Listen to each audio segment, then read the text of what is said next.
राज्य तुझे तव महती अवघी बलविक्रम तव देवा एक सुखद अधिकार आमुचा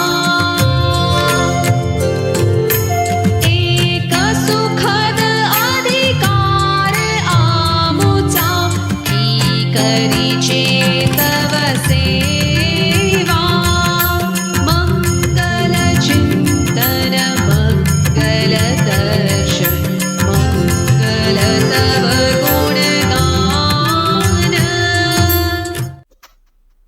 प्रभू येशू ख्रिस्ताच्या सर्वश्रेष्ठ नावामध्ये तुम्हा सर्वांचे अभिवादन.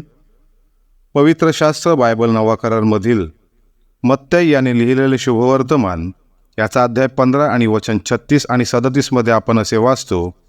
नंतर त्याने 7 भाकरी व मासे घेऊन उपकारस्तुती केली, त्या मोडून शिष्यांना दिल्या आणि शिष्यांनी लोकसमुदायाला दिल्या.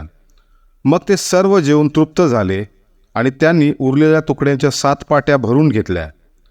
3 दिवस प्रभू येशू ख्रिस्ताच्या मागे चालत असलेल्या लोकसमुदायाची स्थिती पाहून प्रभू येशू ख्रिस्ताने त्यांना रांगेत बसविले आणि त्यांना 7 भाकऱ्यांपासून खाऊ घातले. आणि तरीही उरलेल्या तुकड्यांच्या 7 पाट्या शिल्लक राहिल्या. तेव्हा प्रभूने आपली दैवी शक्ती प्रगट केली. लोकांनी त्याच्यावर विश्वास ठेवला नाही, त्याला दोष दिला आणि त्याचा तिरस्कार केला. परंतु परमेश्वराने कधीही त्यांचा द्वेष केला नाही, त्यांची निंदा केली नाही. परंतु परमेश्वर देव त्यांच्यावर कृपा करीतो आणि गरजवंतांच्या प्रत्येक गरजा पूर्ण करीतो. सर्वात पहिली गोष्ट, देव त्यांची काळजी घेतो. दुसरी गोष्ट, देव सर्व चिंता दूर करण्यास समर्थ आहे. तिसरी गोष्ट, देव ही सर्व चिंता दूर करण्यास सक्षम आहे. आणि चौथी गोष्ट, ती चिंता दूर करण्यास देवाचीही इच्छा आहे.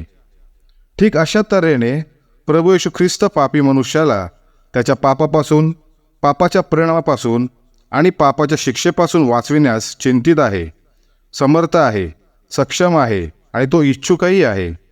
यामुळेच प्रभू येशू ख्रिस्ताने संपूर्ण मानवजातीच्या पापांचे ओझे स्वतः उचलले, वधस्तंभावर बलिदान झाला आणि 3ऱ्या दिवशी मेलेल्यातून उठला गेला.